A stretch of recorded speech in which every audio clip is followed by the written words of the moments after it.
Bom, hoje nós podemos dizer que para a OAB de Balneário Camboriú é uma conquista, né, muito grande através da CMA, que podemos lançar esse curso, né, é um projeto piloto, o qual a gente já vem trabalhando desde o início desta gestão, pensando nessa possibilidade de desenvolver um curso voltado de forma prática, simples e objetiva, não só para as advogadas e estudantes de direito, mas para a comunidade em geral, né? As mulheres de uma forma geral, principalmente as mulheres trabalhadoras, as mulheres profissionais que merecem, né, e precisam saber dos seus direitos básicos, que são os temas dos módulos escolhidos para esse primeiro curso de capacitação de defesa dos direitos das mulheres.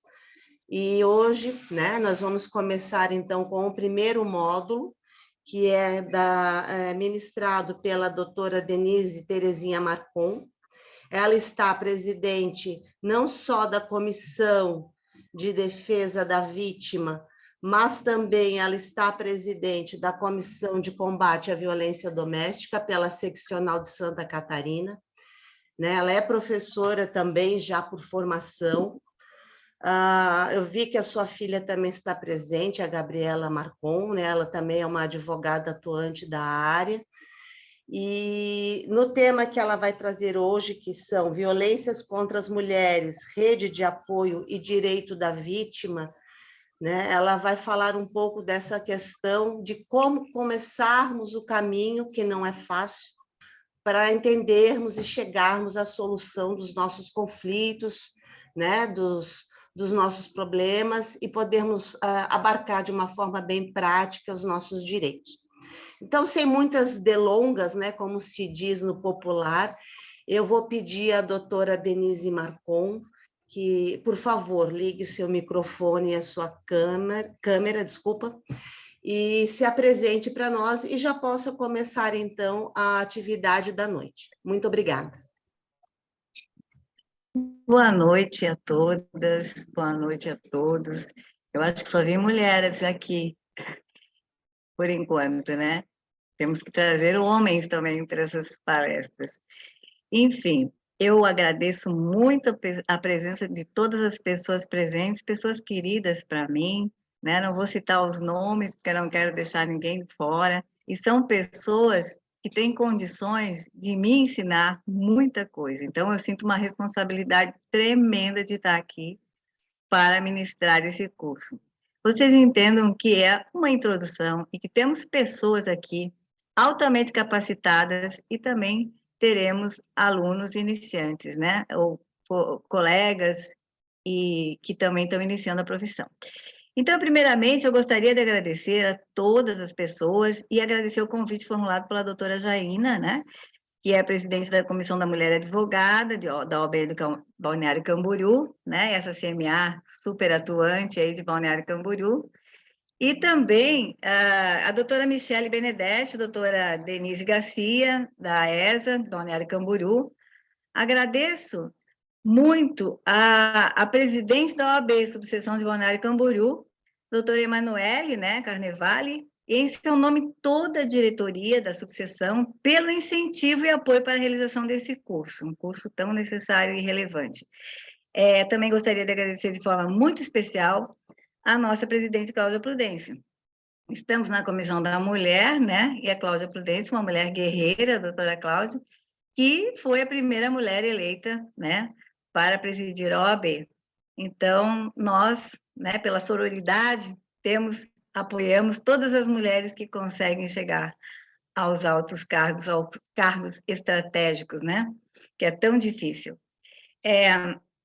Bom, eu vou iniciar falando um pouco de índices, né? Confesso a vocês que refleti um pouco, não vou colocar esses índices, vou colocar, porque eu gosto de falar de coisas que vão dar certo, né? Coisas otimistas, mas os índices não são muito favoráveis, né? E as discussões sobre o enfrentamento à violência contra as mulheres, elas ganham cada vez mais destaque no cenário nacional, infelizmente, né? Devido ao alto índice de feminicídios. né? E por essa razão mesmo que a OAB aqui de Balneário Camboriú, por meio da sua CMA, vem tratar do tema para esclarecer a mulher dos seus direitos e trazer a importância do atendimento em rede, né? Esse atendimento que veio com maior força após a Lei Maria da Penha. Então, os índices de violência apresentados em pesquisas no Brasil são alarmantes. Mais de 1.400.000 feminicídios foram registrados no Brasil em 2022, o que representa uma mulher morta a cada 6 horas, por questões ligadas ao gênero. Outra pesquisa realizada pelo Datafolha, em março de 2023, se reportando ao ano de 2022, aponta que 35 mulheres foram agredidas física ou verbalmente por minuto no Brasil em 2022. 18,6 milhões das mulheres relataram ter sido vítimas de algum tipo de violência e agressão em 2022. 14 mulheres foram agredidas por minuto, com tapas, chutes, socos, em 2022. Então, por minuto, 14 mulheres sendo agredidas. E quase 6 milhões sofreram ofensas sexuais ou tentativas forçadas de manter relações sexuais. Continuando ainda com esses índices, quase 51 mil mulheres sofreram violência diariamente em 2022. É importante ressaltar que essas mulheres que foram vítimas das violências mais graves, 45% não fizeram nada após sofrer episódio de violência. Refletir, por que essas mulheres não fizeram nada? Não registraram BO? Não fizeram nada. 45% dessas mulheres apontadas aqui pela pesquisa. O perfil das mulheres vítimas, vou usar as palavras colocadas na pesquisa, né? 65,6% negras, 30,3% têm entre 16 e 34 anos e mais de 50% moram nas cidades do interior. 27,6 milhões de mulheres com 16 anos ou mais disseram que a violência foi provocada por seus parceiros íntimos, né? O perfil dos parceiros, são parceiros íntimos. 27 milhões de mulheres têm parceiros íntimos que cometem violências contra elas. 31% afirmaram que o responsável pela violência mais grave sofrida nos últimos 12 meses foram os seus ex, né? Ex-cônjuges, ex-companheiros, ex-namorados, ex-maridos, enfim.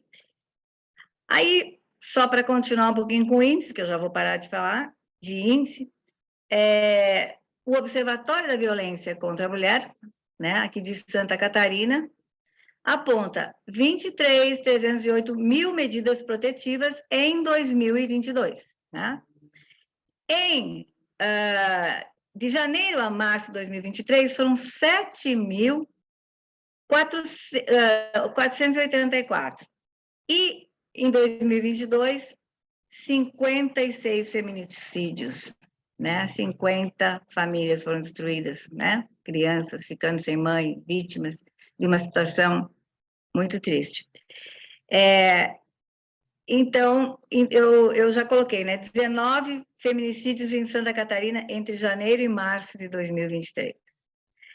Bom, eu pergunto aqui para vocês, quem das doutoras, das colegas, dos estudantes, nunca ouviu falar, se não for mais minha, não será mais de ninguém. A ideia de que a mulher é uma propriedade vitalícia de um homem e que, portanto, não tem direito de separar, é possivelmente uma das expressões mais brutais da violência de gênero em nossa sociedade. Aí, não podemos deixar de falar que temos uma lei histórica, evidentemente, né? A Lei Maria da Penha. Uma legislação que é extremamente avançada e considerada em todo o mundo uma legislação muito, muito boa e avançada. Mas, né, a Maria da Penha vai completar 17 anos de promulgação, né? Apesar da relativa pouca idade, ela ainda mantém esse conceito de histórica. Eu já depois explico por quê. Mas, em princípio, eu diria que ela mudou os rumos da proteção da mulher, né, em um dos países, Brasil, com maior índice, registro de violência de gênero no mundo, né? A Maria da Penha Fernandes, ela lutou muito para conseguir, digamos, a punição do seu agressor, né? Ela ficou 19 anos lutando. E vocês sabem, também não quero falar o que ele fez, né? O que o agressor de Maria da Penha fez. Então, somente quando faltavam 6 meses, em 2002, faltando 6 meses para prescrição da pena punitiva do seu marido, é que ela conseguiu a condenação. Ele foi preso, mas cumpriu dois anos, né? Dos 15 anos de pena. E foi solto em 2004, estando livre até hoje. Esse episódio da falta de punibilidade chegou pelo empenho da Maria da Penha e das lutas e das pessoas que a apoiaram, chegou à Comissão Interamericana dos Direitos Humanos da Organização dos Estados Americanos, a OEA, né? E o Estado brasileiro ele foi condenado por sua omissão e negligência, porque perceberam que o crime brutal, né, não foi considerado, muito tempo levou para ser punido, e que no Brasil não se importava, né, em punição com violência doméstica. Então, assim, surgiu pela primeira vez na história o chamado crime de violência doméstica. E a Lei Maria da Penha, né, Lei 11.340, de 7 de agosto de 2006. E só para terminar um pouco de falar sobre a Maria da Penha, ela ainda hoje ela é uma grande heroína, porque ela é um exemplo de luta pelo combate à violência doméstica. Ainda hoje, ela trabalha coordenando estudos e pesquisas, publicações na Associação de Parentes e Amigos de Vítimas, lá no Ceará. Não muitos anos atrás, ela esteve aqui em Florianópolis e nós tivemos a honra de conhecê-la pessoalmente. Bom, mas falei que a lei é muito avançada, então o que acontece, né? Esses índices ainda continuam altos, elevadíssimos, né? O cenário de agressões psicológicas no lar, perseguições, privação de liberdade de ir e vir, limitação financeira e outros aspectos, ainda é uma realidade para milhares de mulheres, né? Eu até gostaria de falar um pouquinho aqui, de ler mesmo, um livro que eu até ajudei a escrever um artigo, eu faço parte do grupo de pesquisas Comove, né? E a gente fala justamente a motivação. Por que isso não muda, né? Porque desde o período paleolítico, ou da Pedra Lascada, mais ou menos 8.000 a.C., época em que o homem desenvolveu a capacidade de plantar o seu alimento, dominando a agricultura, se estabelecendo em território, formando assim as vilas, as cidades e nações. E principalmente quando ele descobriu que tinha um papel fundamental na fertilização da mulher, o patriarcado se instalou no mundo, retirando a voz e o poder femininos. Até aquele momento na história, homens e mulheres viviam uma sociedade matriarcal, centrada na mulher, que era vista como uma divindade. A mulher era respeitada como uma divindade, né? E, assim, a sociedade era matriarcal.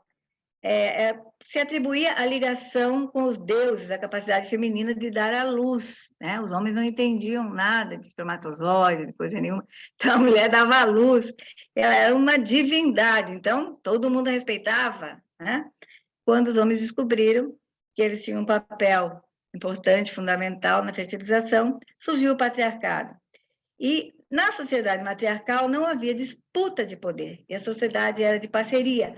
Homens e mulheres cultivavam o solo e viviam em harmonia.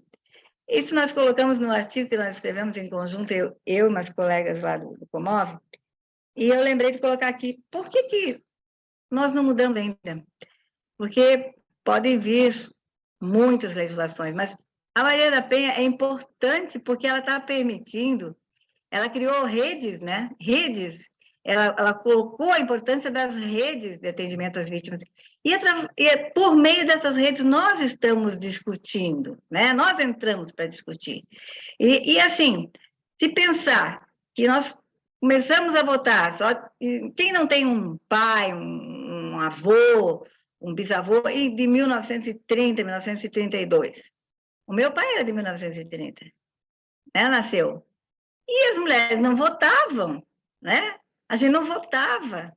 Então, as coisas demoram mesmo. E esse trabalho que nós estamos fazendo aqui, pela OAB, pela CMA, ou em qualquer outro lugar, ele é uma semente e nós estamos fazendo um trabalho extremamente relevante para mudar essa mentalidade.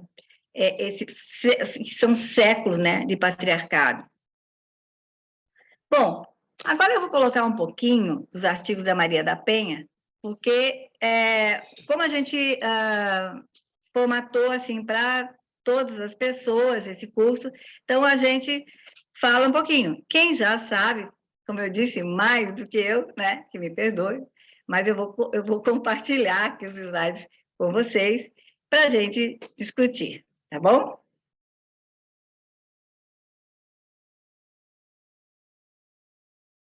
Eu vou precisar da permissão da doutora. Doutora Zaina. Denise, sim. Veja se agora deu certo. Eu autorizei aqui, mas, né, como eu lhe disse... Deu certo. Então, eu já vou desativar aqui meu áudio. Qualquer coisa, me chama, por favor. Obrigada. Vocês estão vendo a tela, por favor? Sim, tudo ok, doutora Denise. Eu queria que ela ficasse inteira aqui. Agora acho que ficou como eu queria, tá? Bom, então, a gente coloca o artigo 2º da Maria da Penha, que eu queria fazer uma reflexão com vocês, né? Quando diz assim, toda mulher, independente de classe, raça, etnia, orientação sexual, renda, nível educacional, idade e religião, goza dos direitos fundamentais, né? Goza dos direitos fundamentais inerentes à pessoa humana, sendo-lhe asseguradas as oportunidades e facilidades para viver sem violência, preservar sua saúde física e mental e seu aperfeiçoamento moral e intelectual. Muito bem, muito bem. Olha, assim, eu fico pensando, nós tivemos que ter um artigo para dizer que eu, mulher, né, independente da minha classe, pobre, eu tenho direito a viver sem violência, rica, eu tenho direito a viver sem violência, independente de classe, de raça, quer dizer, dependendo da raça, eu não podia ter o direito, quer dizer, o artigo tem que dizer isso. É porque nós estávamos muito atrasados mesmo, né? Para dizer que a mulher... Isso é uma coisa que, né, nós, na nossa... junto com vocês, aí vocês... Poxa, quem é que duvida que nós temos esse direito? Mas precisou de um artigo para dar relevância, né, para as mulheres. Elas têm o direito de viver sem violência. Aí entramos nos tipos de violência previstos na Maria da Penha, né? Muito falado, até teve um curso agora recente que falaram sobre isso, não pude assistir, gostaria. Bom, aqui nós temos a violência física, né? Entendida como qualquer conduta que ofenda a sua integridade ou saúde corporal, a psicológica, né? Entendida como qualquer conduta que cause dano emocional.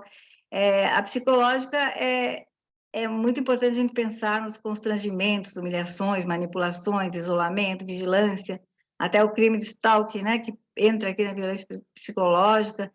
A Rosa que pode falar melhor que eu sobre stalking, ridicularização, exploração, limitação de ir e vir, qualquer outro meio de saúde psicológica, né?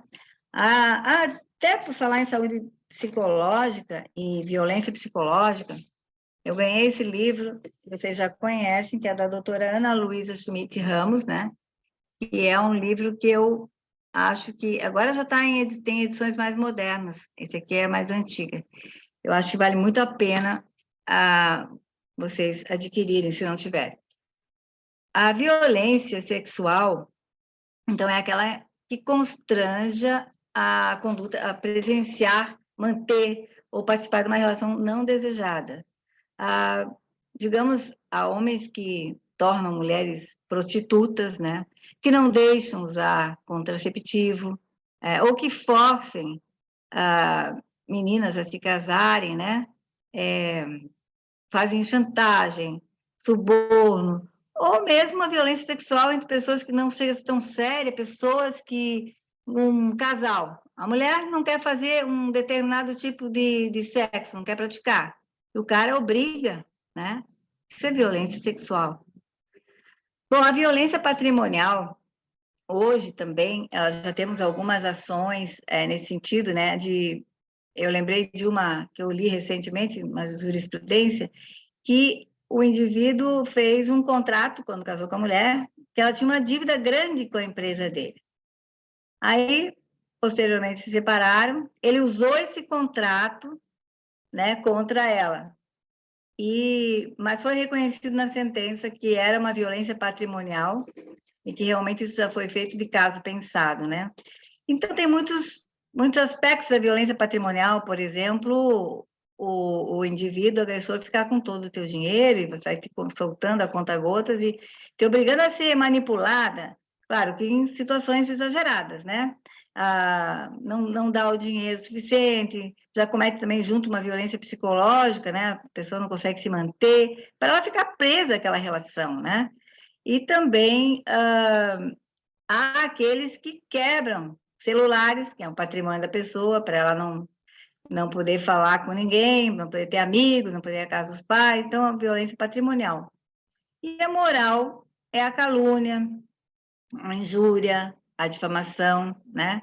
Que essa é mais fácil de vocês entenderem. E aqui vem, novamente, só para exemplificar, né? Não sei como é que está aparecendo na tela de vocês, no meu tem um pedaço faltando aqui.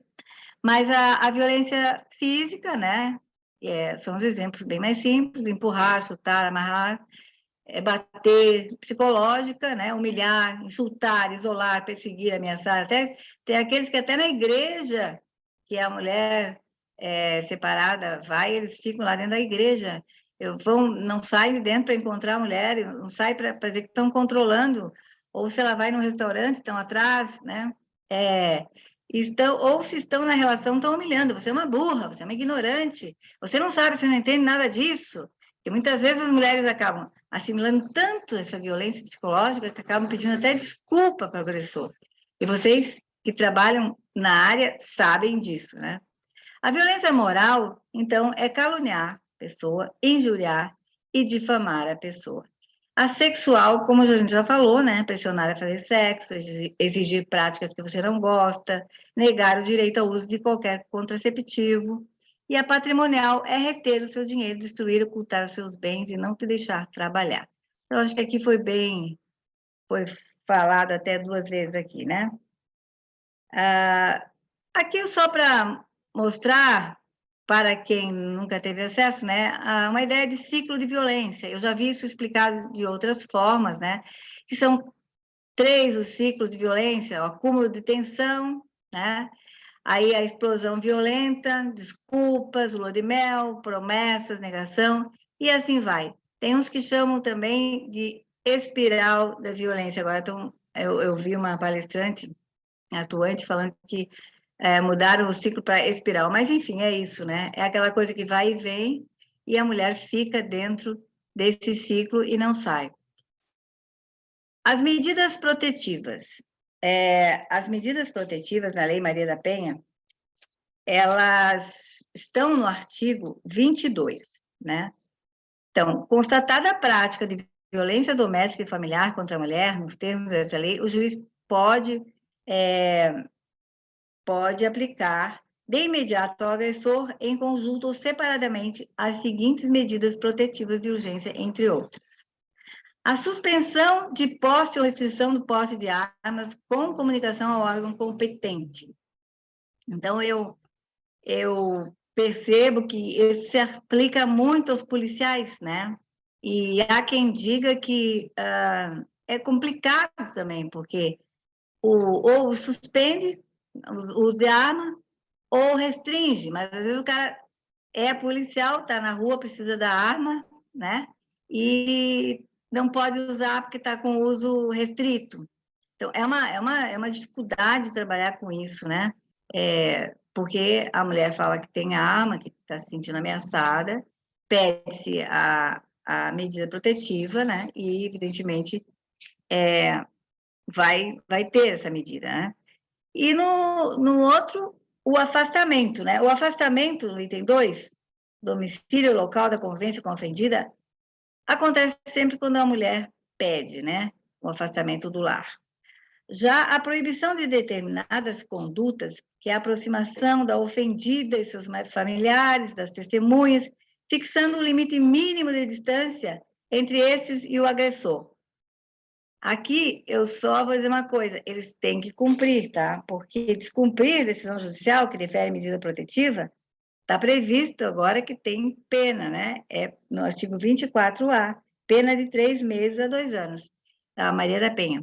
Então, eu me lembro do caso, que vocês devem também lembrar, do dado do Olabella da Luana Piovani.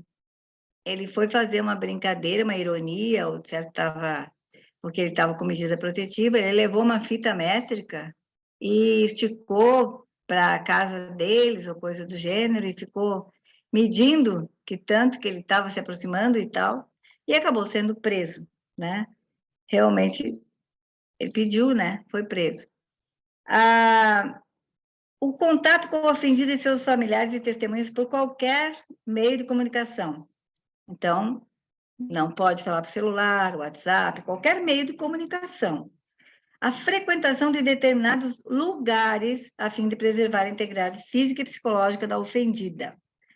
Lugares, ele não pode ir naquele lugar. Veja, se o juiz determinou que ele não pode ir na igreja, ele não pode ir na igreja. Ah, mas a ofendida não estava. Ele foi na igreja, ele descumpriu medida protetiva, mesmo que ela não estivesse, tá? Porque aqui, prestem atenção, lugares, né? Independente da presença, muitas vezes, da mulher, né? A restrição ou suspensão de visitas aos dependentes menores ouvida a equipe de atendimento multidisciplinar ao serviço militar. Aqui, há um senão.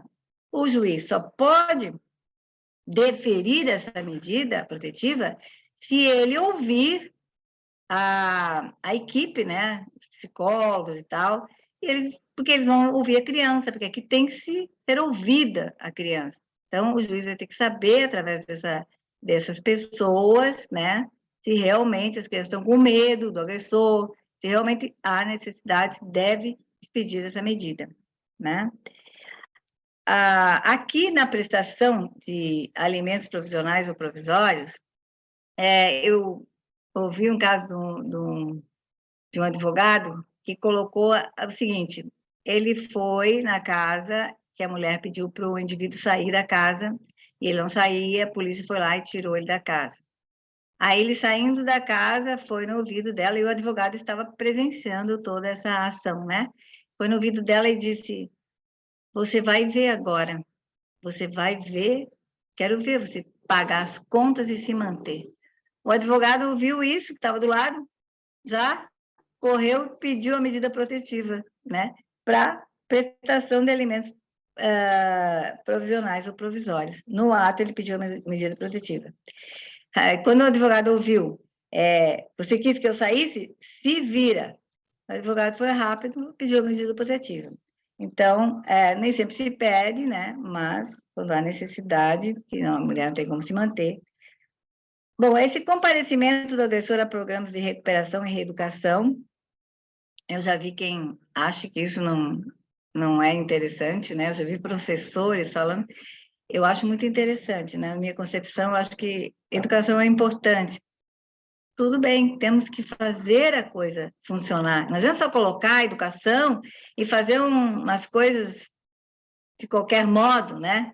Tem que fazer uma coisa que agregue, que traga as pessoas, que eduque, né, os homens. Eu acho importante, não sei a opinião de vocês. Acompanhamento psicossocial do agressor por meio de atendimento individual ou um grupo de apoio. Aí essa pessoa que eu ouvi falando, ela disse, mas então agora mandar até psicólogo para a pessoa. Imagina, isso não tem que estar na lei? Eu acho que tem que estar na lei. A lei, ela foi importante nisso porque eu já vi psicólogos falarem que os homens chegam no grupo reflexivo de uma maneira e depois eles nem querem entrar no grupo reflexivo e depois de um tempo lá eles se sentem tão bem e percebem o que eles estavam fazendo, que muitas vezes nem se tocavam muitas coisas que estavam fazendo, né? É uma mudança cultural, digamos assim, né? Que nós acho que podemos possibilitar, e também um acompanhamento psicológico. Eu acho importante. Bom, só para não deixar passar em branco, já que estamos falando de algumas violências contra as mulheres, né? Esse crime de perseguição, né? Que a mulher pode estar sofrendo também o crime de stalking, né? Na verdade, não é específico da mulher, né? É stalking, ou cyberstalking, né? Mas, no caso de separações, de separações de agressores, né? Ocorre muito o stalking.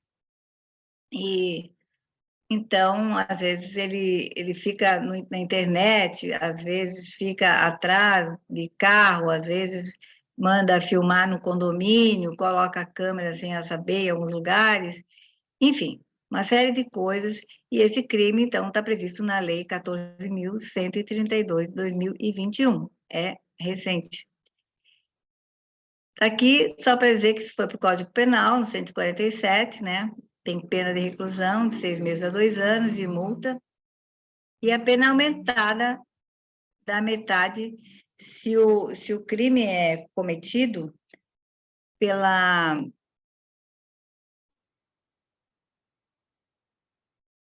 contra crianças ou contra mulheres por razões justamente de gênero, né? A importunação sexual. A importunação sexual também é mais uma violência contra as mulheres, além de tantas outras, né? Mas apenas para dar um exemplo, nessa introdução que estamos fazendo aqui na Comissão da Mulher.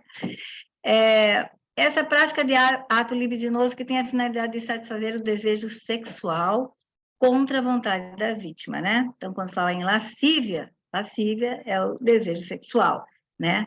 Pena de reclusão de 1 a 5 anos, se o ato não constitui crime mais grave, claro, porque se digamos, como é que foi? Atingir, machucar, vai para outros crimes aí dessa área, pode ser né, tipificado em outros crimes. Mas é importante dizer que esse crime surgiu aqui em 2018, depois, foi tipificado depois daquela situação do ônibus, em que o indivíduo ejaculou, né, no rosto de uma mulher, né? Então, o caso teve uma repercussão grande e aí surgiu esse crime. Deixa eu ver se eu tenho mais alguma coisa para falar aqui da importunação. Então, acontece a importunação mais no ônibus, no carnaval, né? É diferente a importunação sexual do assédio. Porque o assédio, né, ele pressupõe a existência de uma realização laboral entre o agente e a vítima, em que o agente ele usa do poder que ele tem, poder hierárquico, né, ou ascendência do seu cargo, emprego ou função com a finalidade de obter a vantagem sexual. Então, começa a convidar a secretária para sair, né, jantar. A secretária é casada, não quer, e vai, né, até que a pessoa sofre violências psicológicas, ele adoece. Eu estou falando aqui, particularizando as mulheres, né, porque nós estamos falando de mulheres, mas isso, o assédio também pode acontecer com os homens, né, não é específico das mulheres. E esse assédio sexual, ele constrange e adoece muitos trabalhadores em organizações. Tal conduta de conotação sexual praticada contra a vontade, por palavras, gestos, contatos físicos ou outros meios, pode afetar a dignidade do trabalhador, da mulher trabalhadora, e criar um ambiente intimidativo, degradante, humilhante, e às vezes ela queria permanecer naquele trabalho e não vai ficar por causa do assédio sexual. Muitas pessoas, inclusive, desenvolvem quadros de depressão e ansiedade em função do assédio. E percebam que o assédio tem essa característica, né? A ascendência hierárquica do, digamos assim, um patrão, um chefe, um líder. O assédio tem essa característica. Muitas vezes a gente diz, você está me assediando, o cara não é teu superior hierárquico, não é assédio, tá? Mas a gente usa, comumente se usa, né? Você está me assediando, mas não é assédio. Bom, aqui eu coloquei aqui, não coloquei slide, mas eu coloquei que o estupro é constranger, mediante a violência ou grave ameaça, a conjunção carnal ou outro ato libidinoso. O crime tem pena severamente mais grave, de 6 a 10 anos. E já o estupro do vulnerável é caracterizado quando se pratica conjunção carnal ou ato libidinoso com pessoa menor de 14 anos. Ou com alguém que, por enfermidade ou deficiência mental, ou quais outros fatores não tenham necessário discernimento. Então, diferente do estupro, o vulnerável, o estupro de vulnerável, não é necessário o emprego da grave ameaça. O outro precisa ter o emprego da violência e grave ameaça. Interessante, eu coloquei isso aqui mais por causa daqueles casos dos hospitais em que as pacientes foram dopadas, né? E elas estavam vulneráveis, né? Mulheres vulneráveis. E vocês devem lembrar daquele noticiário, daquela notícia em que acho que foi o médico, né? O anestesista que fez sexo com a pessoa dormente, um absurdo, né? A pessoa sem condições. Então, um estupro vulnerável. Bom, agora eu vou entrar numa área. Doutora Denise, desculpa lhe atrapalhar. A nossa presidente, doutora Emanuele, acabou de entrar e como ela está numa situação de saúde um pouco delicada, ela pediu se fosse possível apenas dar uma palavrinha em agradecimento e um olá e a gente retoma a apresentação. É possível? Claro, com certeza. Tá, obrigada. Doutora Emanuele, por favor, a palavra é... Oi, pessoal, tudo bom? Peço desculpas de não ter conseguido entrar aqui no horário, estava baixando o aplicativo aqui, estava meio... a minha mente ainda está meio confusa, eu estou, como a Jaina falou ali, eu estou dengue, então demora um pouquinho para funcionar a cabeça. Mas eu não podia deixar de passar aqui, agradecer a Denise, agradecer a Jaina, presidente da CMA, incentivadora desse curso. Queria agradecer todas as presentes, vejo alguns rostos conhecidos aqui, muito bacana. Obrigado pela presença de vocês. Fico feliz desse curso estar sendo gravado, porque espero que a gente possa replicá-lo depois, e cada uma de vocês também nas suas obsessões que tiverem essa possibilidade, o façam, né? Talvez em reunião presencial e passem, porque eu tenho certeza que o conteúdo é de grande valia para todos nós, né? Então, queria só deixar aqui o meu forte abraço e tenho certeza do sucesso desse grupo, e eu acredito, ouso dizer que vai ser o primeiro de muitos, né? Parabéns aí pela iniciativa, e tenho realmente certeza de que vai dar tudo certo, com esse quadro de professores maravilhosos, e que eu estou vendo também de estudantes ali que estão atentas aí às palavras da Denise, não poderia ser diferente. Gente, desculpa não conseguir ficar com vocês, consegui levantar da cama aqui um pouquinho para dar um beijo em vocês. Sucesso e uma boa noite. Obrigada, presidente. Obrigada, Denise, pela parte, e fico feliz de ter sempre a nossa subseção da OAB apoiando a causa da mulher e ter uma presidente mulher que entende a mulher e a mulher advogada. Obrigada. Eu vou repassar a palavra, então, para a doutora Denise para continuar a explanação. Obrigada. Perfeito. Então, eu vou entrar aqui no empoderamento como instrumento de combate à violência contra a mulher. Por que é que eu vou entrar nisso? Bom, vários são os motivos, né? Mas o principal é porque ele tem afinidade com esse curso, porque as mulheres, elas precisam, para sair do ciclo de violência, elas precisam ter poder, né? Esse empoderamento porque a maioria das mulheres, ao sofrer violência doméstica, não toma nenhuma providência, porque elas estão subordinadas ao interesse dos agressores, né? E para as mulheres em situação de violência, o empoderamento pode significar o ganho de poder, traz maior habilidade de agir e criar mudanças dentro do relacionamento. A mulher empoderada, ela tem mais condições, mais acesso aos recursos financeiros, então ela tem mais condições de procurar ajuda, né? E não ser vítimas de violência. Até eu tenho uma colega do grupo de pesquisa que ela estudava o empoderamento das mulheres, e esse empoderamento, muita gente não entende, mas pesquisar não é no sentido, que é poder, né? Não, é dar condições para a mulher sair do ciclo de violência, no caso aqui, né, nesse curso. Então, a Melissa Amaral, ela escreveu esse livro aqui por elas, que fala do empoderamento da mulher, foi lançado ali no SCC, e é bem interessante porque ele é muito simples, né? Ele traz as leis, fala um pouquinho do empoderamento, e é um livro, assim, que qualquer pessoa pode ter acesso e entender a leitura, né? Então, seguindo aqui,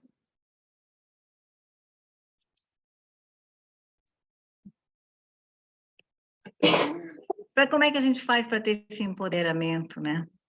Eu gosto muito dessa frase, não sei se vocês estão vendo inteira aí, agora me diminuí aqui para poder ver. Foi pelo trabalho que a mulher cobriu em grande parte a distância que a separava do homem. Só o trabalho pode assegurar-lhe uma liberdade concreta.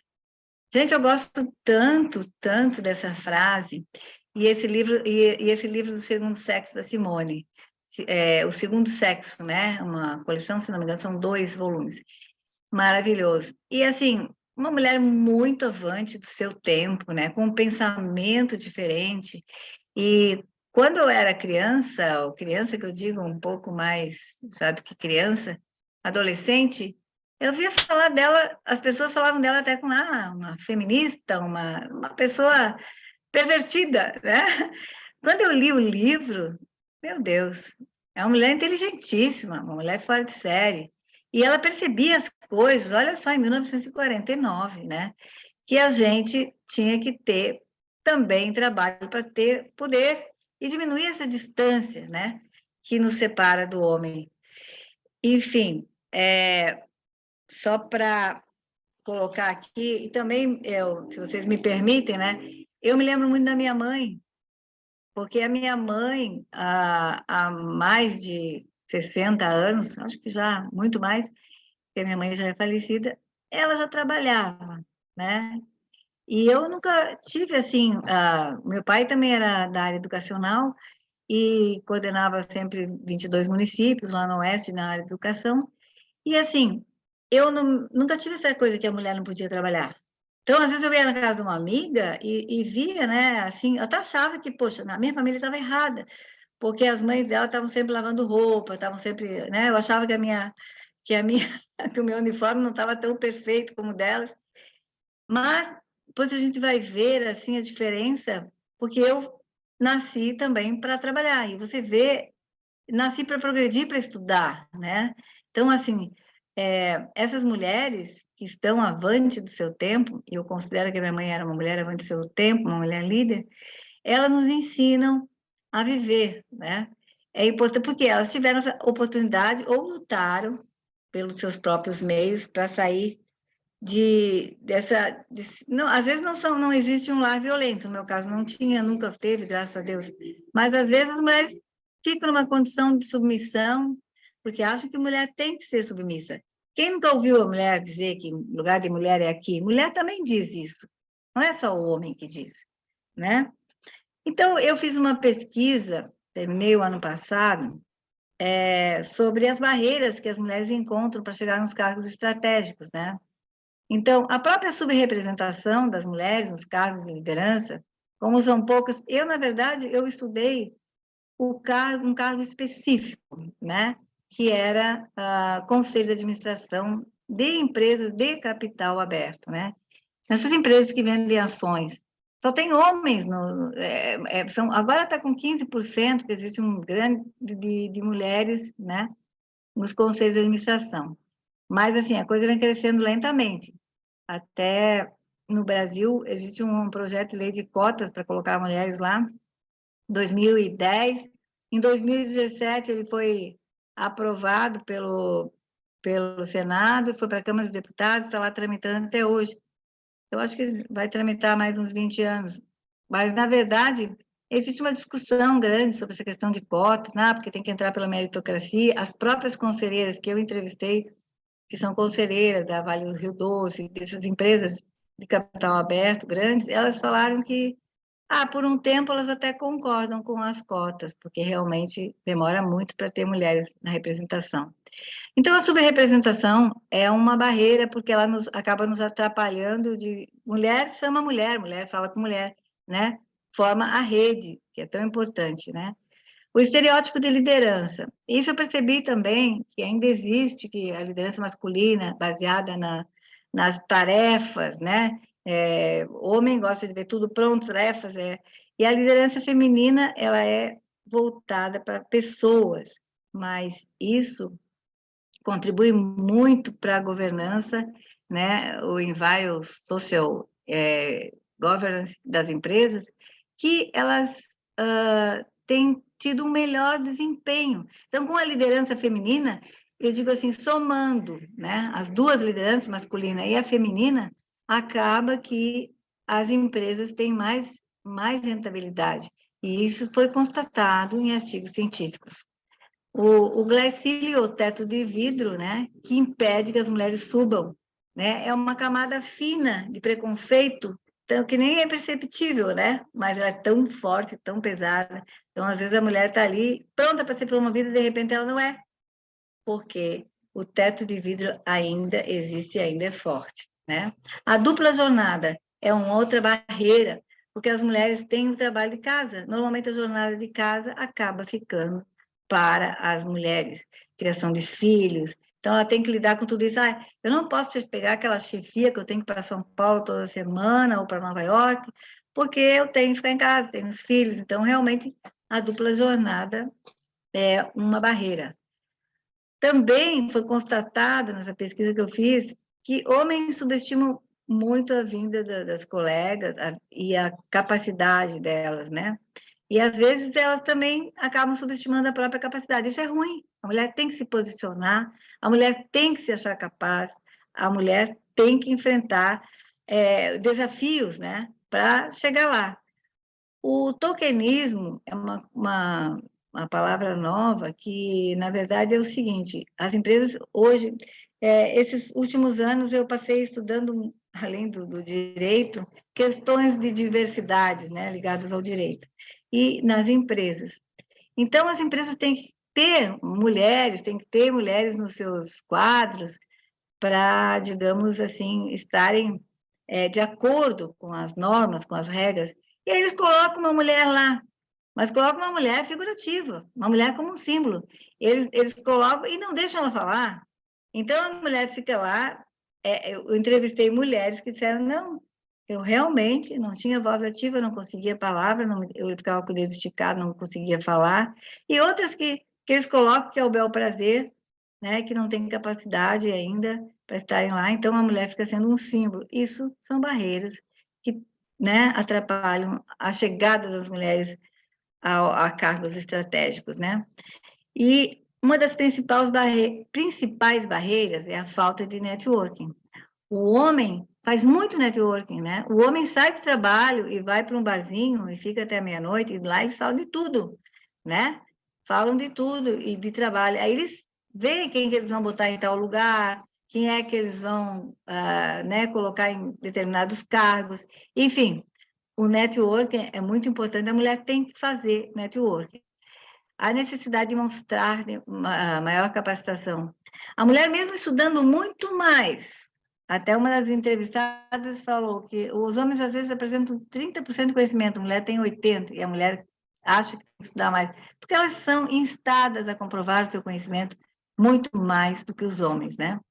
Bom, preconceito e discriminação de gênero, a falta de autoconfiança e o assédio moral e sexual. Isso são barreiras que as mulheres encontram para chegar nos cargos estratégicos. É importante falar isso porque nós precisamos empoderar as mulheres, né? A subrepresentação feminina no trabalho, em cargos de liderança, ainda é muito elevada, né? Então, essa qualificação profissional contínua, a experiência e o network são fundamentais. E o modo como a mulher se posiciona. A mulher tem que se posicionar, tem que mostrar que está ali, eu posso, eu quero, eu consigo, vai. A mulher tem que se posicionar para conseguir uma posição de visibilidade, para conseguir trabalhos em cargos de liderança também. Aqui falamos em cargos de liderança, né, para empoderar mesmo as mulheres. O empoderamento, ele é eficaz quando ele é coletivo. Uma mulher empoderando as outras, não adianta dizer, olha, aquela mulher não entende nada, nós devíamos ter colocado aquele homem.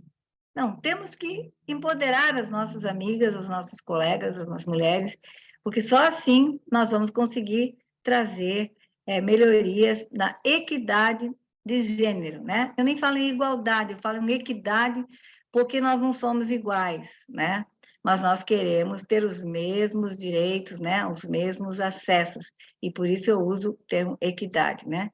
Então, quanto mais existirem mulheres psicologicamente, politicamente e economicamente empoderadas, mais vai ocorrer a equidade de gênero, né?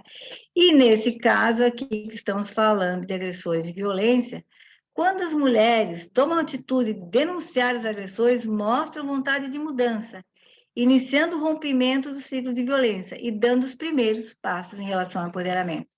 Nem todas conseguem, a gente sabe que os motivos são muitos, né? Mas é uma necessidade. Aqui, ainda tratando do empoderamento, a Agenda 2030 da ONU. Todos vocês já ouviram falar da Agenda 2030 da ONU, né? Quem não ouviu, então, eu diria que é um plano global para atingirmos em 2030 um mundo melhor para todos os povos e nações, né? No caso, ela visa acabar com a pobreza, proteger o meio ambiente e o clima, garantir pessoas que em todos os lugares possam desfrutar de paz e de prosperidade. Esses são os objetivos para os quais as Nações Unidas estão contribuindo para que nós possamos atingir a Agenda 2030 no Brasil. Então, muitos órgãos, instituições já aderiram, né? Tribunal de Justiça, Procuradoria da Fazenda, enfim, muitos órgãos já estão aderindo a esses objetivos. E a Assembleia Geral das Nações Unidas, realizada em Nova York em 2015, com a participação de 193 países, estabeleceu os 17 Objetivos Sustentáveis. Então, quando vocês ouvirem falar de ODS, são os Objetivos de Desenvolvimento Sustentável. E por que eu estou falando isto? Porque eu quero chegar no Objetivo Sustentável número 5, né?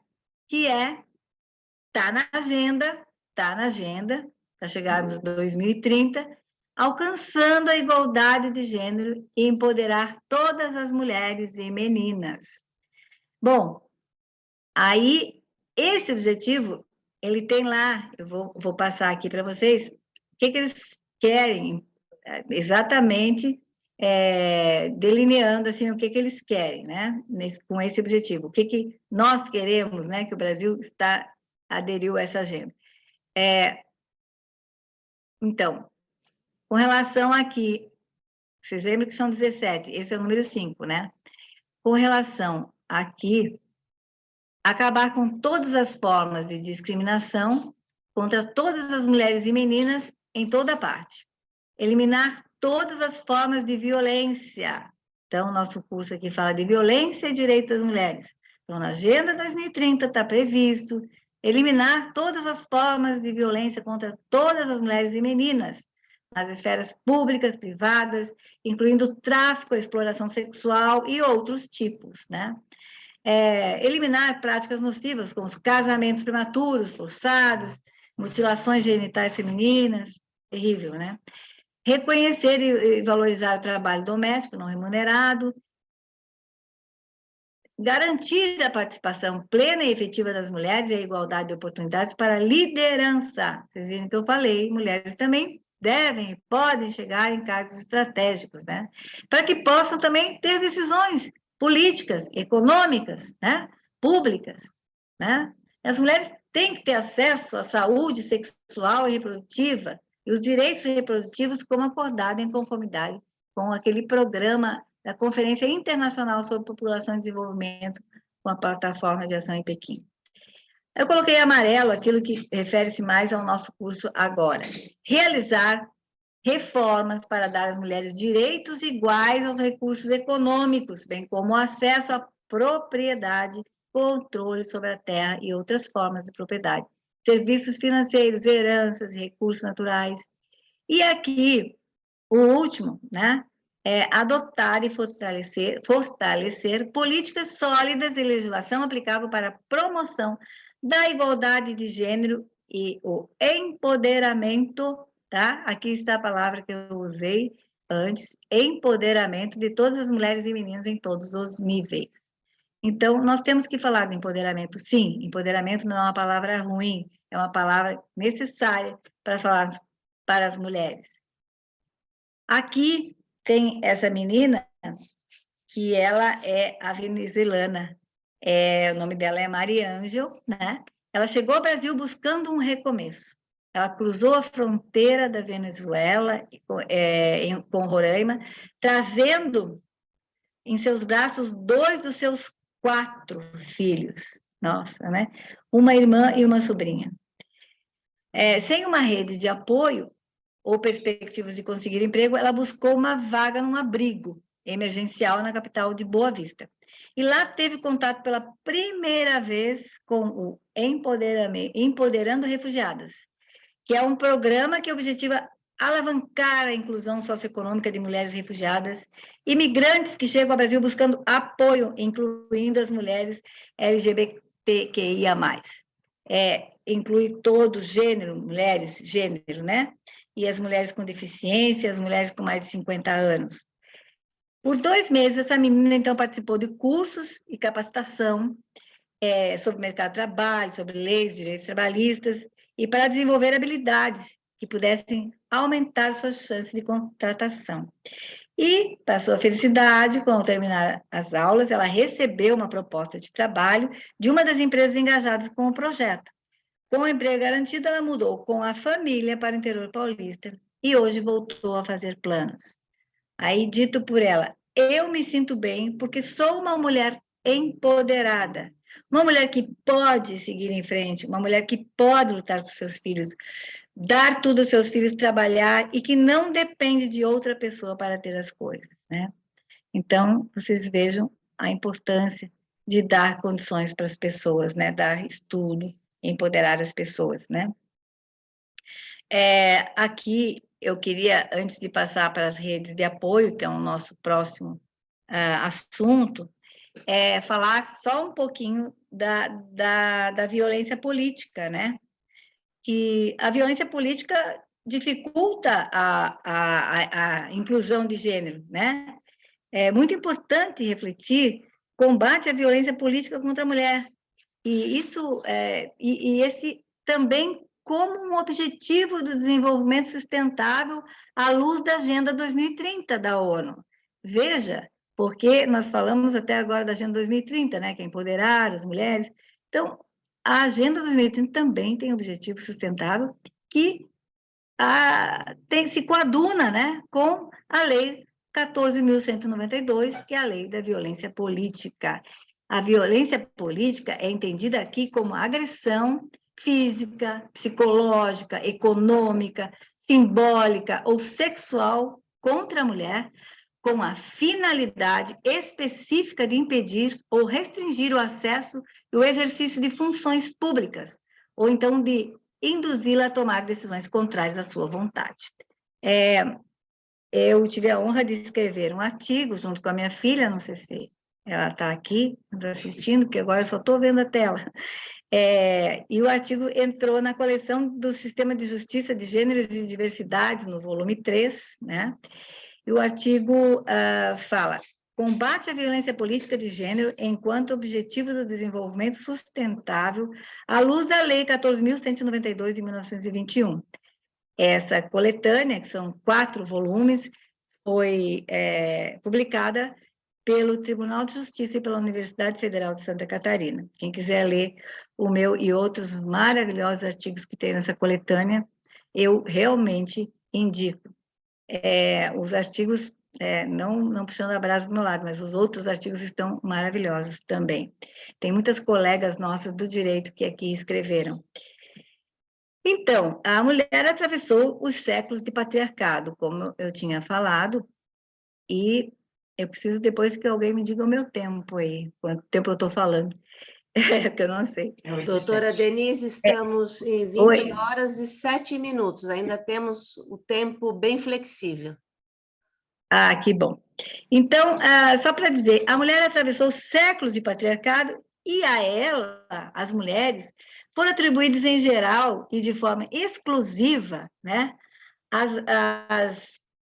ou melhor, foram impostas, né, de forma exclusiva, né, as atribuições de mãe, esposa, cuidadora do lar, fazendo com que permanecessem afastadas dos espaços públicos. Veja bem, eu sou mãe, eu sou esposa, eu também cuido do meu lar, eu acho que isso é vida, né? Eu posso escolher ser casada, não ser casada, não estou me referindo a isso, mas eu estou dizendo a mulher, foi de forma exclusiva. A mulher é boazinha, é cuidadora, né? Mulher não pode, né, ser política, por exemplo, não é verdade? Vocês vão lá na Assembleia, olha lá nas paredes. Tem mulher? Tem, mínimas, né? Lá na OAB mesmo, né? Temos uma mulher lá na parede. Então, nós temos que ocupar os espaços públicos, né?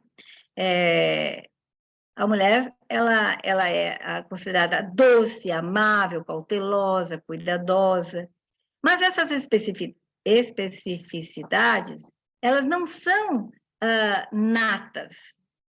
Não, elas foram construídas socialmente para nós, né? Então, são desigualdades que nós enfrentamos sempre com esses séculos e séculos de patriarcado, né? E as desigualdades de gênero, elas são um obstáculo, né, ao desenvolvimento sustentável, de modo que precisamos avançar, né, decisivamente em direção a todos os estilos de desenvolvimento que contemplem igualdade de gênero. Não se pode pressupor que o reconhecimento das mulheres seja uma dádiva, né? As mulheres são merecedoras. Aqui vocês me desculpem eu falar, às vezes, nas coisas que eu escrevi, mas é que eu lembro das coisas que eu escrevi. Aqui, um outro livro, não sei se está aparecendo aqui na tela, deixa eu colocar minha tela aqui. Esse é na conferência da OAB, né? Foi muito legal ir nessa conferência. Foi logo que começou o Covid. E aí, nós escrevemos um artigo, foi publicado lá, deixa eu ver com quem que eu escrevi isso. Foi eu e a Gabriela. Aí nós falamos desse movimento feminista brasileiro, né? As mulheres e os direitos. A mulher e os direitos. Por que lutamos hoje, né? Então, a verdade é que a mulher, ela teve várias ondas, né, do feminismo, né? A primeira onda foi no século XIX, quando se levanta a bandeira pelo direito básico, né? O direito básico de saber ler e escrever, né? Vejam só, século XIX, antes reservado aos homens.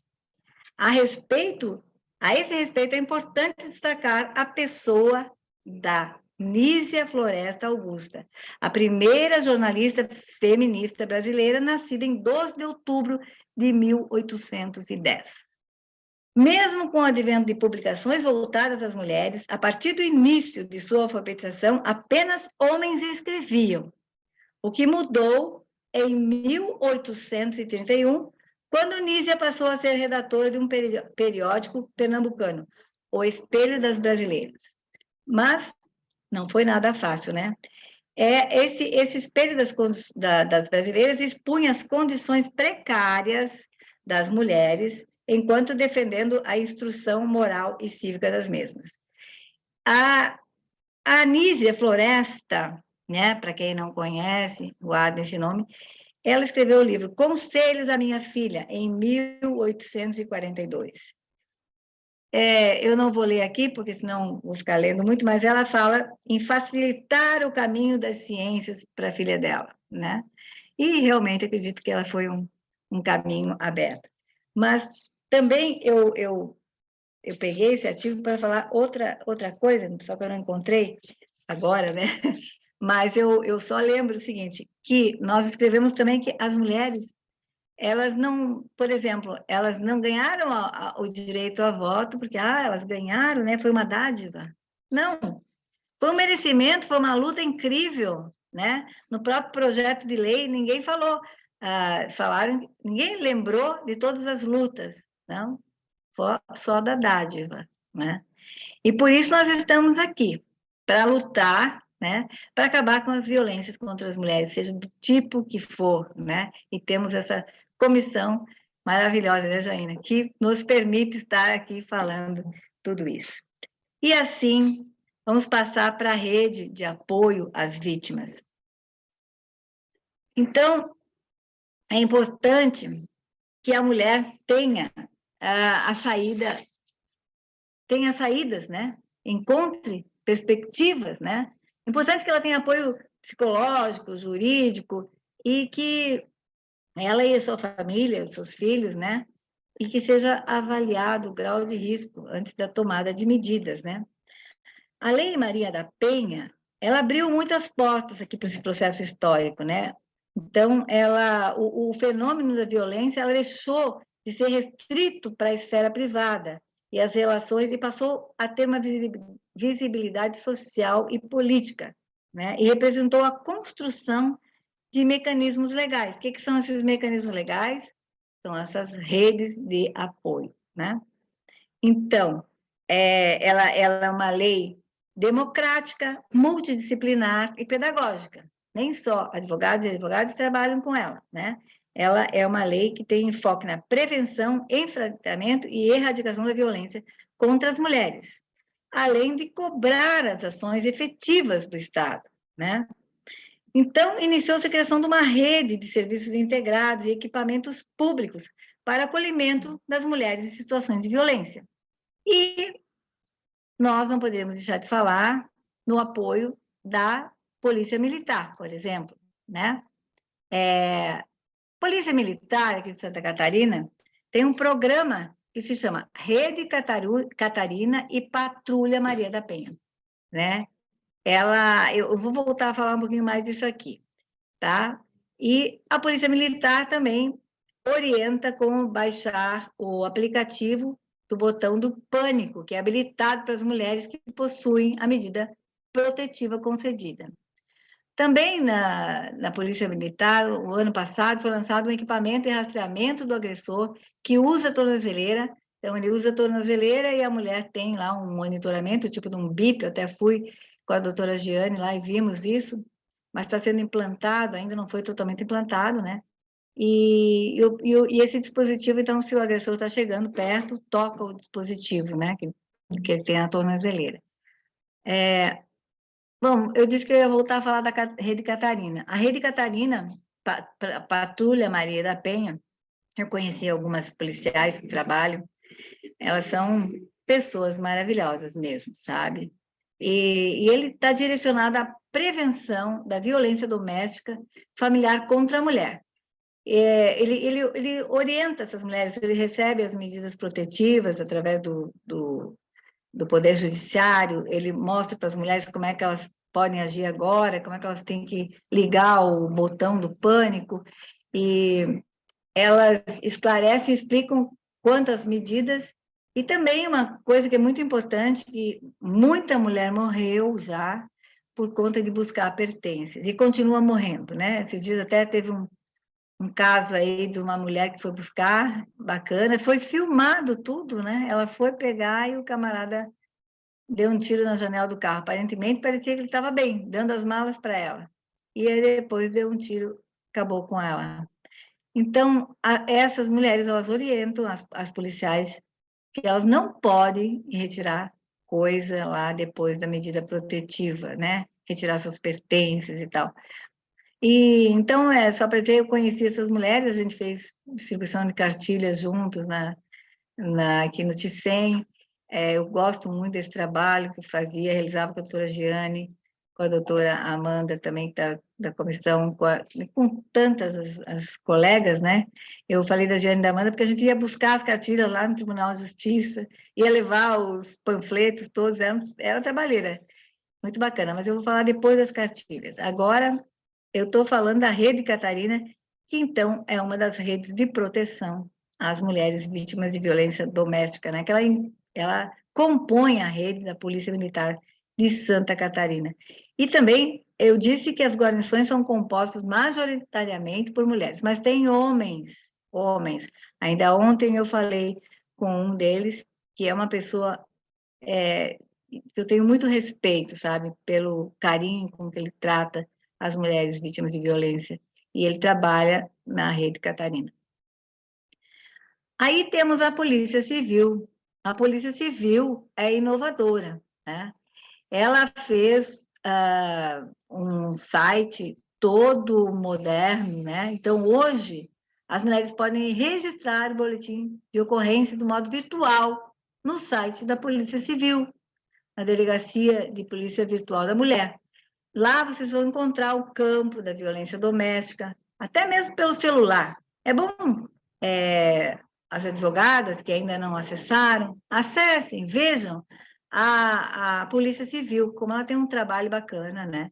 E, além disso, o programa da Polícia Civil, ele tem a Sala Lilás, tem Polícia Civil por Elas, e tem uma parceria com o AB no programa OAB por Elas, que faz atendimento jurídico gratuito dentro das delegacias de polícia, né, e ajuiza ações cabíveis decorrentes da violência perante o Poder Judiciário.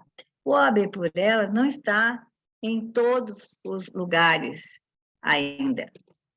Eu acho que aqui, eu tinha um slide do OAB por Elas, acho que eu peguei o errado, esse não está o OAB por Elas, mas não tem problema. Eu falo aqui. Tá? Então, aqui nós estou falando da Polícia Civil ainda, né? Você entra lá no site, tem denuncie, registre seu boletim de ocorrência online, só para vocês terem uma ideia, né? Que pode ser feito e orientar seus clientes, né? Aqui está o OAB por Elas. Olha só. Esse projeto estadual, ele foi criado para oferecer amparo gratuito à mulher em situação de violência doméstica no Estado, né? E marcando o avanço no atendimento às vítimas de violência doméstica em Santa Catarina. Então, para as mulheres hipossuficientes, né? Que não têm condições de pagar advogados e advogadas. Esse atendimento é realizado por advogados e advogados voluntários a partir do registro do BO, lá na Polícia Civil. Nós inauguramos, agora recente, o OAB por Elas em Florianópolis, né? O OAB na capital, que não tinha, em Balneário Camboriú foi precursor, né? Até é importante eu destacar, porque quando o trabalho é bom, a gente tem que destacar. Iniciou em Balneário Camboriú, em 2018, essa data de 2018 eu peguei lá no site da OAB, mas pode ter alguma diferença, mas acho que foi 2018. o sucesso desse programa fez com que a atuação fosse se estendendo para outras subseções, né? Aí eu, como presidente do combate à violência, recebia todo dia pessoas perguntando como é que faz, como é que não faz. Aí começamos a orientar, até que a doutora Cláudia Prudêncio resolveu, então, fazer um programa estadual. E esse programa, como eu dizia, teve início com a doutora Kátia Quintanilha, em Camboriú, Balneário Camboriú, a Patrícia Nicodemos, e aqui a Helena, a Ivanir e a Alessia, né? Esse programa OAB por Elas, então, está indo para o estado todo. Vamos falar um pouquinho aqui do Tribunal de Justiça de Santa Catarina. O Tribunal de Justiça de Santa Catarina, ele tem o CEVID. O CEVID, vocês lembram muito bem da nossa desembargadora tão atuante, né? A Salete Somariva, e agora entrou, ainda ela parece que está à frente do CEVID, né? E temos também a doutora Eudemara Meneguzzi, que está lá atuando no serviço, além de outras, né? Não é bom citar nomes, porque a gente deixa algumas pessoas de fora. Tenho amigas lá, tem a Michele, que está no CEVID, enfim. O CEVID é uma coordenadoria estadual da mulher em situação de violência doméstica e familiar, né? Ele faz estudos e ações em todo o estado, com base nos dados estatísticos, cria grupos de estudos com profissionais multidisciplinares e especializados. Então, eu só peço que vocês percebam que eu estou falando de rede, né? Rede de apoio, rede que deve se interconectar, rede que deve se ajudar, e aos poucos essas redes estão se entrelaçando cada vez mais. No CEVID, então, quando eu falei que eu vou para o centro da cidade distribuir cartilha, eu ia distribuir as cartilhas basicamente feitas pelo Tribunal de Justiça, né? Aqui vocês têm o Basta na Violência, tem a do Sinal Vermelho, o Sinal Vermelho é um programa contra a violência doméstica que todo mundo já conhece, muito divulgado, né? Que a mulher faz um X vermelho na mão, vai numa farmácia, comprar um remédio e tal, mostra o X, o farmacêutico avisa, né? E avisa a polícia, avisa, né, que existe uma mulher ali sendo vítima de violência doméstica, né?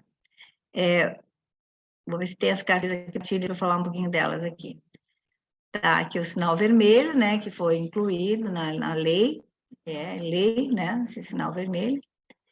Aqui, essa cartilha é muito interessante, porque ela trata de uma forma simples, prática, até com quadrinhos. Deixa eu me colocar aqui para me ver na tela, não estou me vendo. Aqui. Então, essa é a cartilha que eu estou no Basta, né? Muito bacana, quem não tem pode conseguir no Tribunal de Justiça, pode solicitar para a gente, que a gente também vai atrás. Enfim, é uma cartilha que esclarece a Lei Maria da Penha em histórias e em quadrinhos, né? Facilitando, assim, a vida de pessoas que têm um pouco mais de dificuldade de ficar lendo coisas muito complexas, né? E a gente ia distribuir essas cartilhas, mas deixa eu só passar as outras aqui. O Crush Perfeito, essa cartilha é mais para adolescentes quando começam a namorar, né? E aí, em Balneário Camboriú, tem também o programa da Polícia Militar, que é o Protetores do Lar, né? Quando o indivíduo está com 18 anos, eles recebem aulas na Polícia Militar, e a OAB faz parte desse programa, que a OAB ajudou a criar esse programa, lá com a Caroline, que é a Carol, que é da nossa comissão, lá numa cidadezinha, agora esqueci o nome da cidade dela, meu Deus, mas uma cidade boa, mas era uma cidade menor, então fizeram um plano piloto lá junto com a Polícia Militar, e foi um sucesso. Mas eu me lembrei desse programa por causa dessa cartilha, que também é dirigida para adolescentes, né? É uma cartilha que ensina os adolescentes a, digamos, a evitar, porque muitas vezes um namorado chega para a namorada e diz, larga tudo e fica comigo. Ninguém no mundo vai te amar mais do que eu. Isso está na cartilha. Eu vou te dar a vida, princesa. Eu sou o príncipe que você merece, você sonhou. Você sabe como eu gosto de você, mas você sabe que você não é muito inteligente, né? Quer dizer, são os reforços psicológicos, né, errados, né? E nessa cartilha aqui, então, já está ensinando a adolescência também. É uma cartilha do Tribunal de Justiça. E, falando ainda dessas cartilhas, quando nós íamos distribuir, essa daqui é com protocolo para escuta humanizada, né? É uma cartilha muito boa para a gente ler, não estou com ela aqui na mão, mas, enfim, vocês estão com ela aí. Estava com ela aqui. Mas, mas ela é mais, assim, uma leitura mesmo, porque aqui, eu acho que ela traz mais leitura. Eu gostei bastante. Para quem gosta de ler, ela é bem explicativa, vale muito a pena para nós, advogados e advogadas também, ter acesso a essa cartilha, tá? E ainda sobre as cartilhas, que sumiu essa daqui, não tem problema, eu quero dizer para vocês que quando a gente ia no centro distribuir, eu pensava, meu Deus, né? É assim, que dificuldade que vai ser isso, chegar e distribuir cartilha, 100. Aí a gente ia, né? No começo, as pessoas, muitas passavam reto, não queriam falar com a gente. E à medida que a gente ia se aproximando, e fomos reiteradas vezes, a gente ouvia até depoimentos, tanto de homens quanto mulheres, né? A gente fazia atendimentos ali mesmo. E uma vez passou uma mulher, assim, muito bem trajada, e aí se você não quer levar essa cartilha, ela pode orientar um filho, um parente seu, alguém. Daí ela pegou a cartilha e começou a chorar. Ela me disse, eu estou sendo vítima de violência. Eu nunca pensava, né? Estava realmente falando com uma pessoa assim, que estava muito bem trajada, bonita, passando lá, e, né, tem tanta gente sofrendo violência doméstica que vocês não têm nem ideia. Então, esse trabalho foi um trabalho, assim, muito realizador, que eu tive a oportunidade de fazer, a gente ainda continua fazendo, né? Aí vamos falar do protocolo. As mulheres, em qualquer situação, quando elas vão ser ouvidas, elas têm que ter um atendimento humanizado, né? Por isso que o atendimento tem que ter um pouco de treinamento, uma capacitação, né? Porque muitas vezes as mulheres, quando não recebem um atendimento correto, elas não voltam pedir ajuda, né? E acabam sofrendo, e acabam sendo vítimas de violência, né? Então, o modo tem que ser empático, né? Tem que observar o código de ética, e tem um treinamento para isso mesmo, né? Então, aqui, até nesse protocolo, as pessoas, quando vão atender, devem explicar para as vítimas que ela não deve ir a encontros com os agressores para pedir esclarecimentos, despedidas, retiradas de pertences. Mas tem que ouvir muito, porque é um trabalho bem, digamos assim, bem complexo, né? Então, o protocolo dessa escuta humanizada, ele pode ser encontrado lá no Tribunal de Justiça, no site mesmo do Tribunal de Justiça, né? E aqui diz que as mulheres vítimas de violência, elas têm que ter direito à assistência judiciária desde a fase de delegacia. E, às vezes, não tem, né? Porque, a não ser no programa OAB por Elas, que, mesmo gratuitamente, eles já atendem no início, mas muitas vezes os advogados só vão atender após a propositura da ação, né? Bom, eu queria falar também um pouquinho do NEAVIT. O NEAVIT é um projeto maravilhoso que surgiu em 2019, lá na OAB. Ele começou lá na OAB. A OAB ela é a precursora nesse órgão aqui do NEAVIT, né? Deixa eu só ver aqui se eu tenho mais alguma informação que não está aí, que eu acho tão importante falar do NEAVIT. Agora já... Mas, enfim, vamos seguindo aqui. O NEAVIT, ele foi um projeto idealizado lá na OAB em 2019. A gente fez uma reunião lá E eu, a doutora Giane, que era presidente da Comissão da Vítima, né? Eu era secretária e, enfim, e aí tinha uma série de pessoas envolvidas, colegas, a Marion, e eu lembro que uma vez eu, a Marion e a Giane, vamos fazer uma reunião, vamos trazer Tribunal de Justiça, Polícia Militar, Polícia Civil, vamos reunir esse pessoal, a gente ver como é que funciona esse atendimento às vítimas, né? Essa reunião, ela deu tão certo que começou às 19 horas e meia-noite ela não terminava. E a gente teve que, digamos, abreviar para sair da OAB.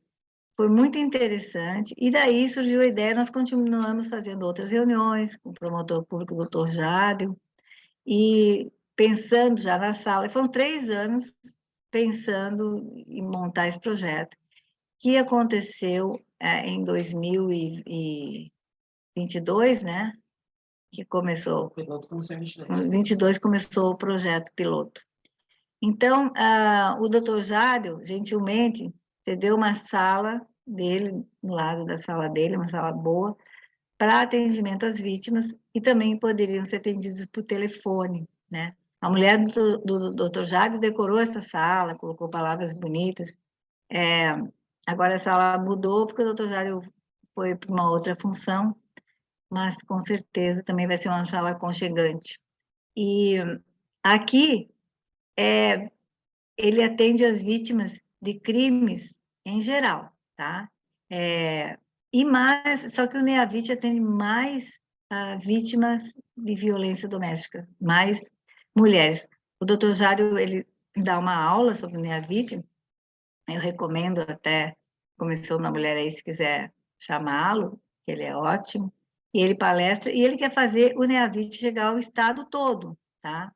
Hoje o NEAVIT está integrado com muitas e muitas instituições, né? Já atende a vítima como um todo, né? Já vai para a Secretaria de Saúde, já tem aqui os formulários. Se vocês quiserem, é só entrar no site do Ministério Público, está lá o NEAVIT. Então, aqui, o que são os direitos das vítimas, né? O direito à proteção, o direito à informação, o direito à orientação jurídica, acesso aos serviços de apoio e o direito à participação. Então, a vítima tem o direito de ser acolhida com dignidade, especialmente não ser submetida à revitimização. Ela tem que ser ouvida com preservação da sua intimidade, da vida privada, da honra, a imagem. Tem o direito a ser informada dos diversos canais de atendimento. E direito de ser informada dos serviços, né? Em que ela pode recorrer para obter informações. Por exemplo, eu preciso de uma casa de albergue, né? Vai ser encaminhada, por exemplo, Projeto Amadas, né? Que em Florianópolis tem uma casa de acolhimento chamada desse projeto. Tem o direito à orientação jurídica, OAB por elas, né? Então, direito a ser ouvida durante o inquérito policial, né? Direito de proteção. Tem um programa que se chama Protege, do qual eu faço parte também, e que é um programa de proteção das testemunhas, direito de ser encaminhada para atendimento à saúde e atendimento psicológico e social. Aqui é o símbolo do NEAVIT, né, que a gente pensou e foi esse que ficou, né, pensando nesse acolhimento, né. Aqui a composição do NEAVIT hoje, algumas instituições que estão no NEAVIT, sem prejuízo de outras que estão entrando, né? O OAB por Elas, o Ministério Público de Santa Catarina, né? O CEVID com o Poder Judiciário de Santa Catarina, a DPCAMES, né?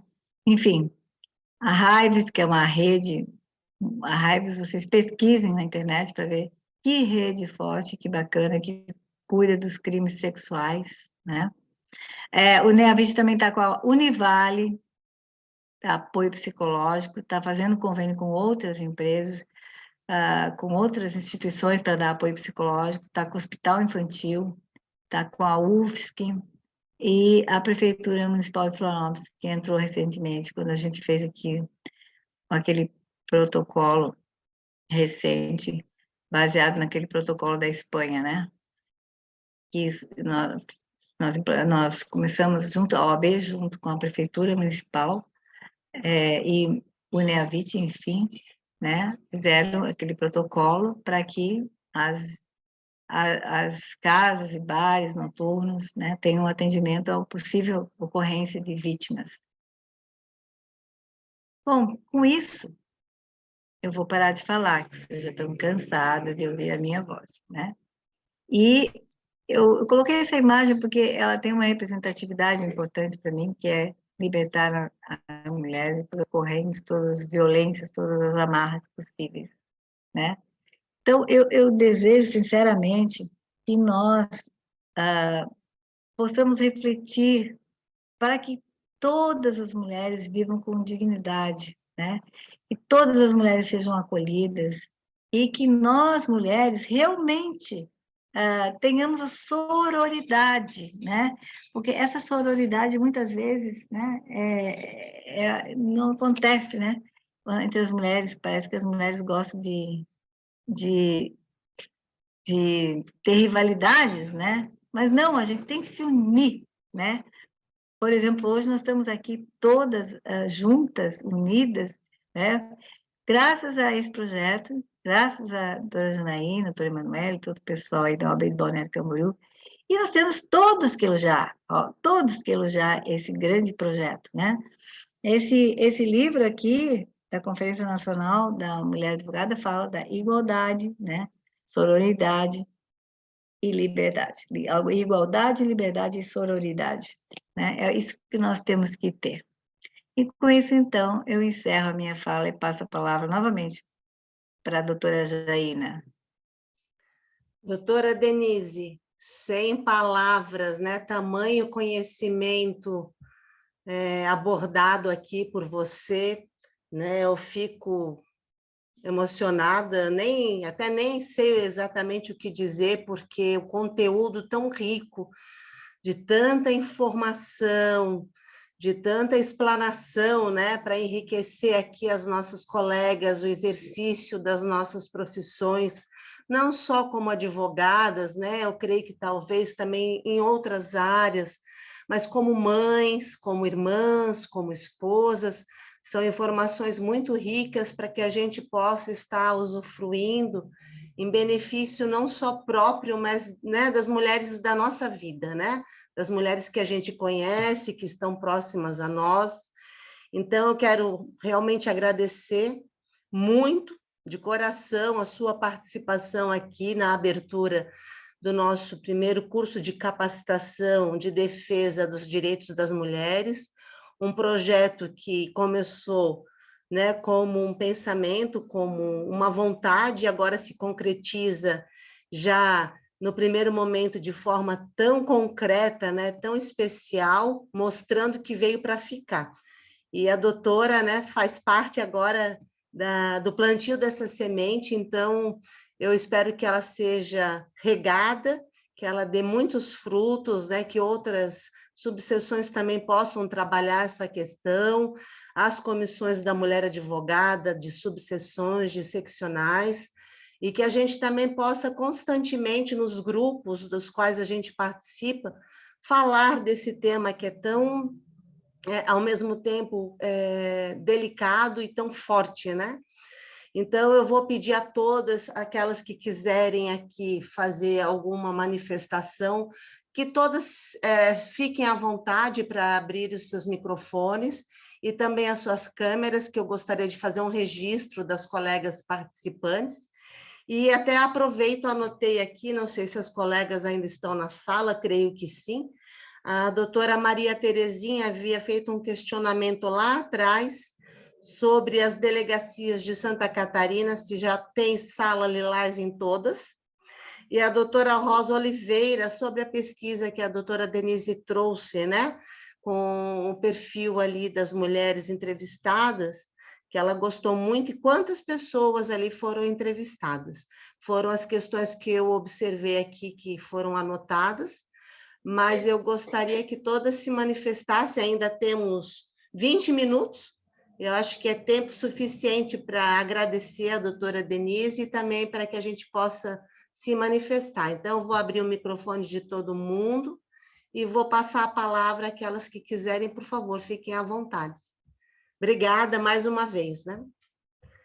Eu vou abrir aqui, só que eu tenho que ir um por um. Alguém pediu a palavra aqui, a doutora Rosa. Doutora Rosa, por favor, pode abrir o seu microfone, eu não estou conseguindo abrir por aqui. Eu vou Boa tentar abrir noite. um aqui. Obrigada.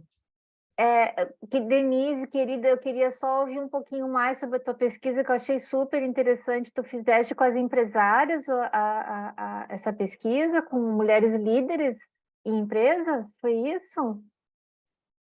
Olha só, a minha pesquisa, ela está disponível no site da ABU, lá da Biblioteca da Universidade. Sim. Eu estou, inclusive, até... Já paguei o livro, mas não lancei, porque eu quero reformular algumas coisas. A gente sempre quer mudar, né, quando vai fazer um livro. Mas, na verdade, Rosa, ela foi baseada no quê? Você sabe que as empresas de capital aberto, as empresas que vendem ações, né, elas, no mundo todo, praticamente não têm mulheres, a não ser nas empresas que já têm cotas de gênero, né? Em outros países, no Brasil não tem, né? Então, o Brasil encontra-se muito atrasado nisso também, embora as mulheres tenham lutado muito, mas elas são um número muito, muito restrito, né? Então, o que é? Eu falei dos conselhos de administração, são os conselhos de administração que dirigem essas empresas. As empresas como... eu dei o exemplo da Vale do Rio Doce, porque essa foi a única entrevistada que disse, pode publicar a minha entrevista. Eu não falei de nenhuma das empresas, nada. Elas podem publicar meu nome, pode publicar minhas entrevistas. Ela é sensacional. E, então, assim, a gente percebe que elas encontraram, né, ao longo da vida, essas barreiras, né, para chegarem aos conselhos de administração. E ainda é muito disputado uma mulher chegar aos conselhos de administração. E eu pesquisei, já que era para fazer uma coisa difícil, que é difícil de encontrar, né? Eu pesquisei mulheres em empresas de capital aberto, porque em conselhos de administração das empresas públicas, normalmente tem mulheres, mais mulheres, mas não tem muitas também, né? No geral, o Brasil agora cresceu um pouco, segundo pesquisa, está com 15% de mulheres nos conselhos de administração. Mas vocês vejam como somos poucas representantes, assim como nos cargos políticos. Mas eu te passo a pesquisa, tá? Toda. Sim, quero ver, com certeza. Obrigada. A nossa colega Priscila também solicitou a palavra, então, Priscila, por favor, fique à vontade. Boa noite a todas, desculpe entrar só agora, eu estava em trabalho, em atendimento, acompanhando uma vítima na delegacia aqui em Balneário Piçarras. Doutora Denise, como sempre, maravilhosa, nossa presidente da Comissão de Combate à Violência Doméstica Estadual. Eu estou presidente da Comissão de Combate à Violência e da OAB por Elas aqui em Balneário, na subseção de Balneário Piçarras, e respondendo um questionamento que foi feito por outra colega, aqui em Balneário Piçarras, pelo menos que nós compomos em 3 delegacias, Penha, Piçarras e Barra Velha, as nossas delegacias não possuem sala lilás, e também, conversando com os delegados de polícia daqui das nossas 3 comarcas, não tem espaço físico para existir uma sala lilás que seja efetiva e que permita até mesmo o atendimento do programa OAB por Elas, o que ainda é uma barreira para nós aqui, também, que eu sei da doutora Iderleia, de Navegantes, tornando um pouco complicado a instauração, a colocação do programa aqui da nossa região. Então, ainda estamos com um programa totalmente pronto, mas torna um pouco inviável a execução do programa por conta de não termos salas lilás nas 3 delegacias que compõem a nossa subseção, pelo menos. Era isso. É que foi feita essa pergunta e eu quis só colocar esse ponto, que é um pouco complicado e que torna um pouco inviável. É um programa maravilhoso e que que é muito necessário aqui na nossa região, mas torna inviável por conta do atendimento ser nesta sala lilás. Mas, doutora Priscila, o atendimento do OAB por Elas não precisa ser na sala lilás, né? Uma coisa é a sala lilás e uma coisa é o programa OAB por Elas. Nós, inclusive aqui em Florianópolis, a gente tem uma sala própria para o OAB por Elas, que a gente conseguiu na delegacia da DPCAM aqui, né? E São José também tem, onde não tem DPCAM se consegue na delegacia, né? E agora nós temos a doutora Patrícia Nicodemos, que está à frente da Comissão OAB por Elas, e até eu recebi uma pergunta, aproveitando a sua, se havia, da doutora Patrícia Zimmermann, delegada, me passou um WhatsApp perguntando se nós íamos abrir o OAB por Elas em Penha, né? E aí você está me dizendo que não tem nada disso. Porque, assim, os advogados e advogadas que têm interesse, eles vão atrás conseguir a sala dentro da polícia.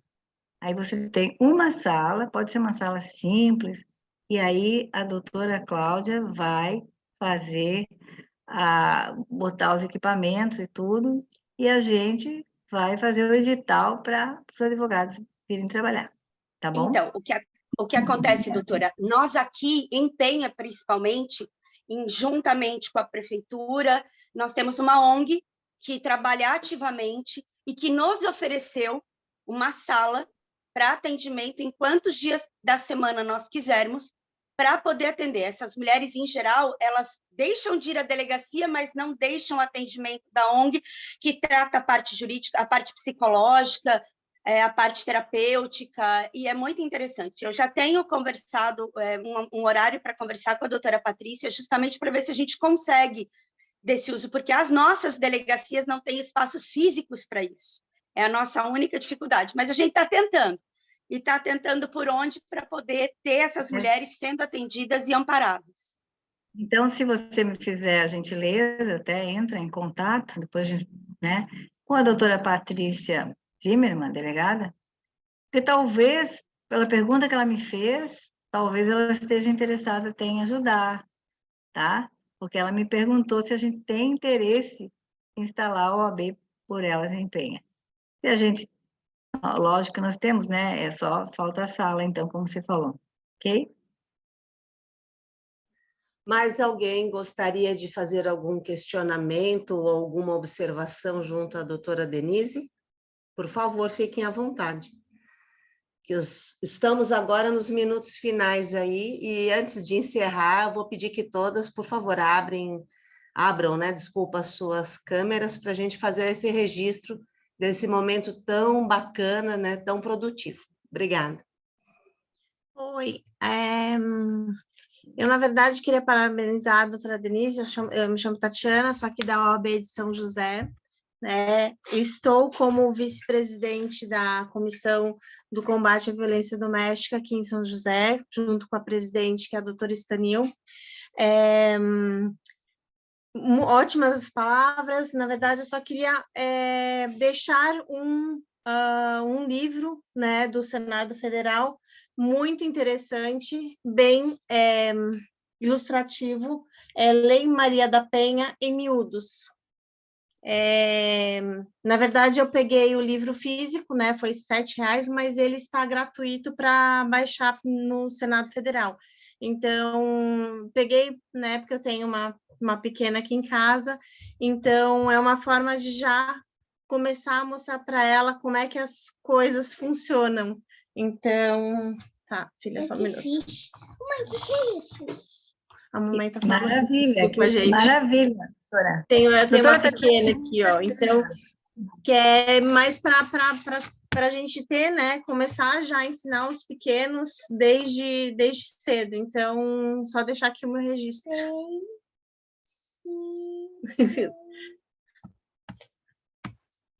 Posso falar um pouquinho? A Desculpa, doutora Tatiana é muito ativa e a gente já se conhece, né, a doutora Tatiana, de muitas reuniões, idas, ela é muito participativa, é uma pessoa muito atuante.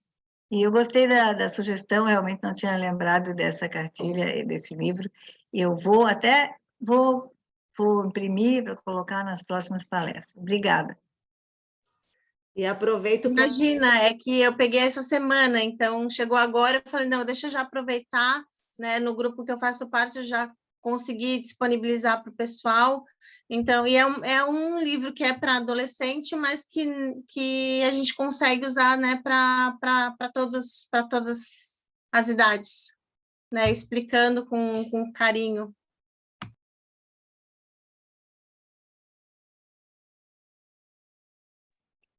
Doutora, você está no silencioso. Desculpa, eu estou aqui parabenizando há horas, né, a sua ação, né, junto à sua filha. Eu acho que isso é um exemplo que todas nós aqui devemos seguir, não só com filhas, primas, sobrinhas, irmãs. E fico feliz, né, já ter um exemplo aqui dentro do grupo tão forte. Então, obrigada por trazer mais esse símbolo para nós aí. Fico feliz, obrigada. E eu vi que a doutora Letéia pediu a palavra. Não pediu, doutora? Fez assim com a mãozinha? Não? Não quer dar uma palavrinha? A doutora que faz a defesa do pessoal, né, LGBTQIA+, desculpa, não sei toda a sigla, é muito extensa, mas seria legal se pudesse trazer uma palavrinha para nós. Obrigada. Está sem áudio, doutora. Sem áudio.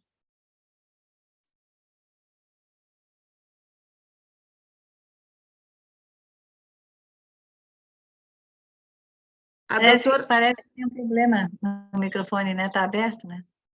Ah, tá bom, então, doutora. Quer tentar ali onde tem o microfone, à esquerda, lá embaixo? Tem aquela flechinha para cima e tentar ali onde diz testar o microfone e a fala? Pode ser que libere. Aqui embaixo, onde tem uma flechinha e o microfone. Mas fique à vontade, se não der certo, pode deixar a mensagem por escrito.